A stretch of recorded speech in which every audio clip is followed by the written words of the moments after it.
আর একটা প্রশ্ন স্যার, স্ত্রী যদি স্বামীকে স্বামীর দাড়ি পছন্দ না করে তাহলে এই ক্ষেত্রে করণীয় কি?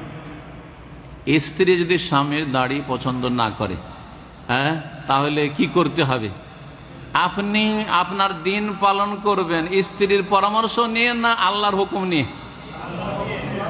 স্ত্রী যদি বলে যে শীতকালে তোমাকে ফজরে যেতে দেব না, তো ফজর পড়বেন না। না, শীতকালে সকাল 8টা পর্যন্ত উঠতে দেবো না, তোমার 8টা 9টায় ডিউটি, 8টাতে উঠতে দেবো, বিছানা থেকে উঠতে দেবো না, তাহলে উঠবেন না, না নাকি?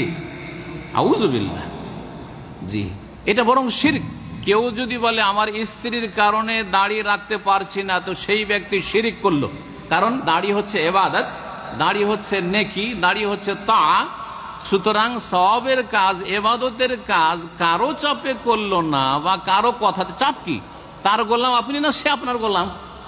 আরে সে আপনার অধীনে। গোলাম কথাটি যদি খারাপও লাগে তো এটা শোনেন, আপনি স্ত্রীর অধীনে না আপনার অধীনে। আপনার বলেন না কেন? হ্যাঁ, ইসলামে কি আপনারা সবকিছু উল্টে দিয়েছেন। বিয়ে করেছেন, যৌতুক নিয়ে আসছেন, আল্লাহ মোহর দিতে বলেছেন, টাকা নিয়ে আসছেন। এইখানেও বিয়ে করে আল্লাহ হচ্ছে আর-রিজালু কাওয়ামুন আলান নিসা, পুরুষ নেতা আর অধীনে হচ্ছে স্ত্রী। আর আপনারা বলছেন আমরা সবসময় কোরআনের উল্টা চলবো। সুতরাং স্ত্রী নেত্রী আর আমরা হচ্ছে তাদের দাস, নাকি?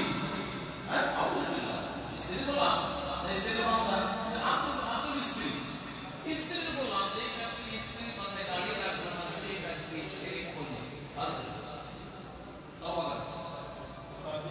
স্ত্রীর পোশাকে থাকবে না, চলে ওকে একটু বোঝাবার চেষ্টা করতে, এতটুকু করতে পারে, এটা হচ্ছে দাওয়াত।